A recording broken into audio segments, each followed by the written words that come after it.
transformarse en células de tipo mesenquimatosas y van a formar al mesodermo.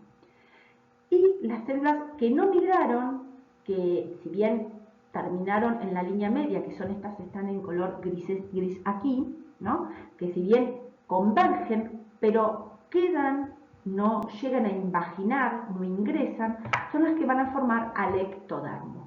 Entonces, aquí con la finalidad, la gastrulación va a ser la formación de las 3 hojas embrionarias: ectodermo, mesodermo y endodermo.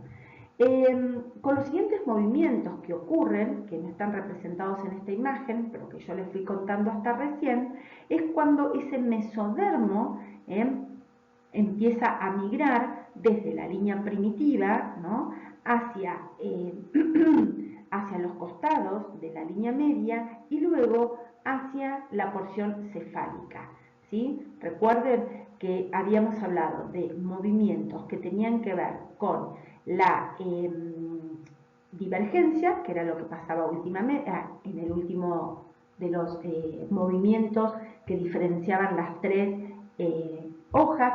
Luego empezaba la elongación, porque esta hoja empieza a ir hacia la porción cefálica. Una vez que elonga y va hacia la porción cefálica, converge por detrás de la línea primitiva, por la membrana bucofaringea. Luego de la convergencia se produce la epibolia, que la epibolia es que las células ectodérmicas que no migraron, que se quedaron diferenciadas alrededor de la línea primitiva, por esta epibolia también empieza a tapizar todo a transformarse, tapizar a este epiblasto con estas células de tipo ectodérmica. Entonces, con otra fotografía que me pareció interesante, visto ya desde la porción, una mirada de un corte transversal, pero también tomando, es como una mirada oblicua. Tenemos aquí la parte dorsal del embrión y aquí abajo sería la ventral. Tenemos el nódulo de Hansen, ¿no? Esta es la porción cefálica. Tenemos la línea primitiva, que luego va a formarse la fosita primitiva. ¿Y cómo va a ser esto? Bueno, justamente por el movimiento de gastrulación. Aquí ven cómo se produce justamente todos los movimientos. Fíjense que este es el epiblasto, este es el hipoblasto, y cómo va a ir moviéndose las células para justamente permitir estos movimientos que nosotros habíamos dicho de convergencia, como se ve aquí en las flechas, cuando entra de invaginación, formándose en la fosita primitiva el surco primitivo. Luego que se produjo justamente la invaginación, se produce la ingresión. Estas células que eran de tipo epitelial se convierten o se transforman, pierden esa capacidad de unión que había tan fuerte entre ellas en el epiblasto. Van a terminar, dijimos, ingresando, ¿no?, ingresando y corriendo también a las células del epiblasto. Estas células, esta migración de las células, las primeras células que migran van a ser las que ingresan, van a ser las que van a reemplazar en esta porción del hipoblasto por células endodérmicas, ¿sí?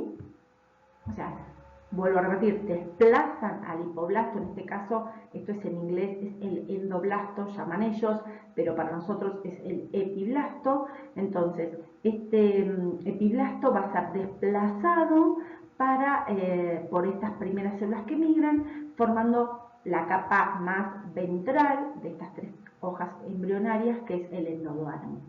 Luego, las células transformadas del epiblasto que siguen en la ingresión van a formar, que van a participar del movimiento de divergencia, son las células que van a convertirse en mesodermo, aquí en color naranja. Por último, estas células que vemos aquí, este movimiento, esta migración que se da todo en la línea primitiva, va a migrar y va a producirse el movimiento de elongación que habíamos visto anteriormente. Bueno, aquí lo vamos a poder señalar. El movimiento de elongación es un movimiento que se da desde justamente la línea primitiva hacia cefálico. Acá está el nódulo de Hansen, acá estaría la membrana bucofaringea. Entonces, migran y se forma, se produce el movimiento de elongación. Una vez que se elongó, se produce la reconvergencia, o sea, vuelven a encontrarse estas células por delante. Estamos hablando siempre del movimiento obligatorio de las células que van a formar el mesodermo. Entonces, las células primero elongan hacia la parte cefálica, luego reconvergen, ¿no?, por delante de la membrana bucofaringea que está aquí, ¿sí?, aquí a esta altura. Luego se produce la epibolia. ¿Y la epibolia qué es? Bueno, la epibolia es que el movimiento únicamente dado por las células ectodérmicas, ¿no? Entonces empiezan a moverse estas células ectodérmicas para lo que va a hacer es no solo migrar las células, sino proliferar, porque justamente van a tener que dar el ectodermo, ¿no?, de todo, convertirse en ectodermo todas las células epiblásticas que no migraron, ¿no? Volvemos, las que migraron se convirtieron en endodermo y en mesodermo. Las que no migraron se van a convertir en ectodermo. Entonces, estas células ectodérmicas, por este movimiento o por este movimiento y diferenciación llamado epibolia. Hay entonces, como acá está resumido, algunas células desplazan al hipoblasto y crean el endodermo, que son las de color amarillo, otras se sitúan entre el epiblasto y el endodermo y generan el mesodermo, que están en color naranja, y las que quedan en el epiblasto forman el ectodermo, que por el movimiento de epibolia van a recorrer todo el de caudal acefálico, todo el epiblasto, transformándolo en ectodermo. Como conclusión, todo el epiblasto genera las 3 capas germinales.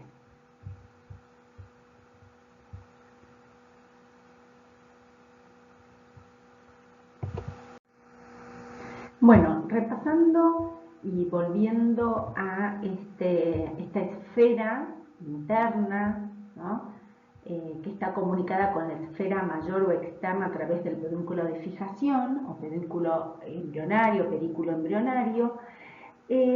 La primera estructura que vamos a estudiar como derivado de estas hojas embrionarias es la formación de la notocorda. La notocorda, que es de origen embrionario, mesodérmico, y que es un cordón que se forma de caudal acefálico y que va a ser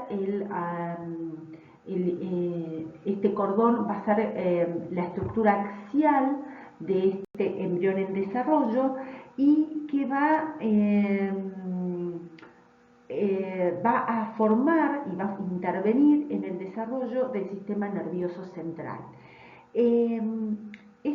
Hay muchas teorías de la formación de la notocorda. Nosotros vamos a comentar una de ellas y repasemos antes de comenzar y vamos a ubicarnos espacialmente en este embrión ya trilaminar. Recuerden que tenemos la cavidad amniótica, esta es la porción dorsal del embrión trilaminar.